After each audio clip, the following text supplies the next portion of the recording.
क्या आपने कभी सोचा है कि क्या एक प्लेन पर बिजली गिर जाए और वह प्लेन से सारे यात्री गिर जाए तब भी एक बच्ची जिंदा बच जाएगी। हजारों फीट ऊपर से गिरने के बाद भी कोई कैसे बच सकता है। 1971 के क्रिसमस के माहौल में पेरू के लीमा एयरपोर्ट में 86 पैसेंजर गुस्से से एयरपोर्ट में बैठे थे क्योंकि अगले दिन क्रिसमस था और उनको इस मौके पर घर पहुंचना था।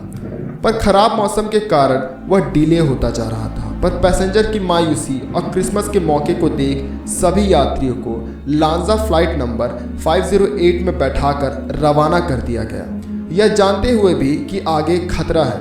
उसी फ्लाइट के एक सीट रो में मारिया कोपके और उनकी बेटी जूलियन कोपके नाम की 17 वर्ष की लड़की बैठी थी, जो कि कुछ पढ़ाई के कारण से उस शहर में आई थी और वह अपने घर वापस जा रही थी। तो जाते वक्त रास्ते में मौसम खराब होने लगा। लोगों के आंखों के सामने खिड़की से बाहर बिजली चमकती हुई दिख रही थी। चारों तरफ तेज हवा चल रही थी।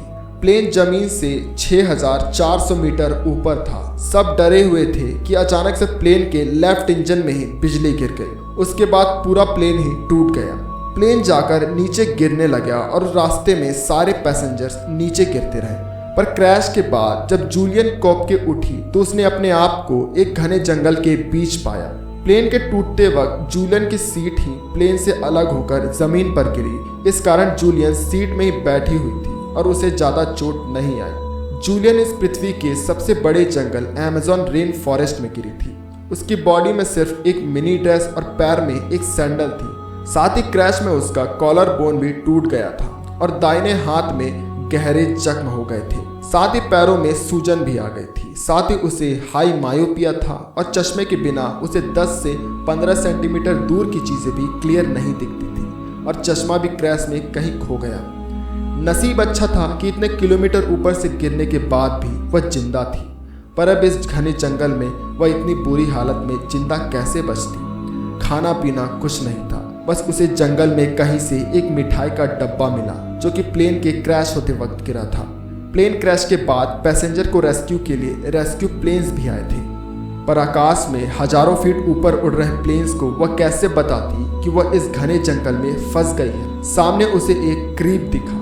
क्रीप नदी का वह हिस्सा होता है जो कि गहरा नहीं होता। वह उस क्रीप के सहारे आगे बढ़ने लगी, शायद इसी तलाश में कि उस क्रीप के आसपास कोई रहता होगा। पर जूलियन को यह अंदाजा नहीं था कि वह जंगल कितना बड़ा है और उसे अपनी माँ और पैसेंजर्स भी कहीं नहीं मिल रहे थे। अमेज़न रेन फॉरेस्ट इंडिया और ग्रीनलैंड के कंबाइंड साइज से भी बड़ा है और उस जगह में कुल सिर्फ 2 लाख लोग ही रहते हैं। मतलब 27 किलोमीटर स्क्वायर के एरिया में सिर्फ 1 लोग। कई दिन तक वह आगे बढ़ती रही। एक तरफ भूख और दूसरी तरफ खराब मौसम उसे परेशान कर रही थी। वहाँ लगभग हर टाइम बारिश हो रहा था। वह अब चलने लायक भी नहीं बची थी। पर साइड में उसे एक नाव दिख गया। उसे पहली बार यह महसूस हुआ कि वह अब बच सकती है। नाव के आसपास उसे एक झुग्गी भी दिखी। झुग्गी में कोई नहीं था सिवाय एक मोटर और गैसोलीन के एक डब्बे के। जूलियन के घाव में कीड़े चल रहे थे, इस कारण उसने अपने घाव में गैसोलीन डाल दिया। दर्द तो बहुत हुआ पर वह सारे कीड़े मर गए। फिर वह झुग्गी में ही सो गई और फिर अगले दिन वह आगे बढ़ने लगी। पर क्रैश के 11 दिन के बाद उसने पहली बार दूसरे इंसानों की आवाज़ सुनी।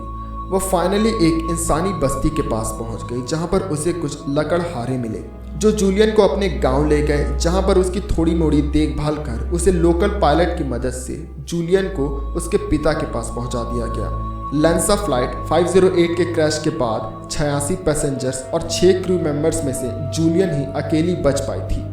क्रैश के 11 दिन के बाद लांजा कंपनी की रेपुटेशन इतनी खराब हो चुकी थी कि उसका पूरा बिजनेस डूब गया और 91 पैसेंजर्स कभी नहीं मिले और पेरू गवर्नमेंट ने उन सब की मौत का जिम्मेदार लांजा कंपनी को माना।